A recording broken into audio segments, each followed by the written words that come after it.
இருக்கிறான் பையன். அப்பா அம்மா கிடையாது. அப்பா அம்மா இல்லாம ஒரு அனாதையா வாழக்கூடிய அந்த பையனை அவங்க மாமங்காரன் முத்துன்ற ஒருத்தர் பொறுப்பு எடுத்துக்கிட்டு, அவருக்கும் பெரிய வசதி கிடையாது பாவம். அவரும் சாதாரண ஒரு வாழ்க்கை. சாதாரண வாழ்க்கைனாலும் அவருக்கு ஒரு பெருந்தன்மை. இந்த பாவம் இந்த குழந்தை இருக்கானே, இவன் யாருமே இல்லையே, அனாதையா இருக்கானேன்னு சொல்லிட்டு அவனை எடுத்து வளர்க்குறார். வளர்த்து படிக்க வைக்கிறார். அவனும் நல்ல படிப்பாளி, ஸ்காலர்ஷிப்லேயே படிக்கிறான். காலேஜில் பெஸ்ட் ஸ்டூடெண்ட்டாக வரான். வந்து பேங்க்லேயும் இன்டர்வியூ போயிட்டு பேங்க்லேயும் ஒரு போஸ்டிங் கிடைக்குது அவனுக்கு.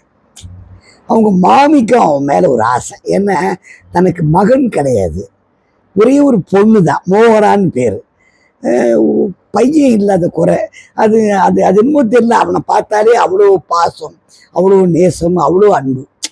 இந்த மாமன் மாமியோட உறவுல, அன்புல, நேசத்துல வளர்ந்த பையன் திவாகர். திவாகர் வந்து தினமும் பேங்க் சைக்கிளில் தான் போவான். ஒரு எளிமையான வாழ்க்கை, பெரிய வசதி வாய்ப்புகள் இல்லாத ஒரு வாழ்க்கை அவங்க வாழ்க்கை. ஆனாலும் சந்தோஷமா இருக்காங்க. அது திவாகரும் சரி, மோகனாவும் சரி, முத்தும் சரி, அந்த அவங்க மாமியும் சரி, எல்லாருமே ஹாப்பியா. அது சாப்பிட்ற சாப்பாடு ரசம் சாதம் நார்த்தங்காய் ஊறுகாய்னாலும் கூட அது சந்தோஷமா மகிழ்ச்சியா சிரிச்சுக்கிட்டே சாப்பிடக்கூடிய. ராத்திரி ஆச்சுன்னா எல்லாமே ஒன்றா உட்காந்து தான் சாப்பிடுவாங்க. எல்லாமே அந்த குடும்ப விஷயங்களை பற்றி பேசுவாங்க, வரவு செலவுகளை பற்றி பேசுவாங்க.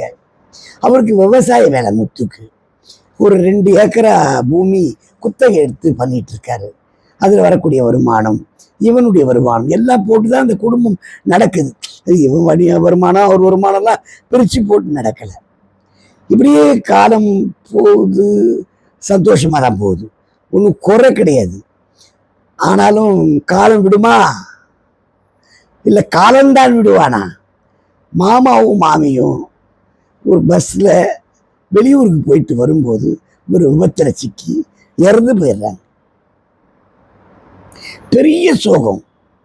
மோகனாவுக்கு அவளும் அனாதையாக்கப்படுறான். இவன் ஒரு அனாதை, அவள் ஒரு அனாதை. உடனே ஊர் பெரியவங்களும் பார்க்குறாங்க, ரொம்ப கஷ்டப்படுறாங்க. இந்த குடும்பத்து மேலே ரொம்ப மரியாதை, அதுவும் முத்து மேலே எல்லாருக்கும் நல்ல மரியாதை. இந்த பையன் மேலேயும் ரொம்ப மரியாதை இருக்கு, எல்லாம் இருக்கு.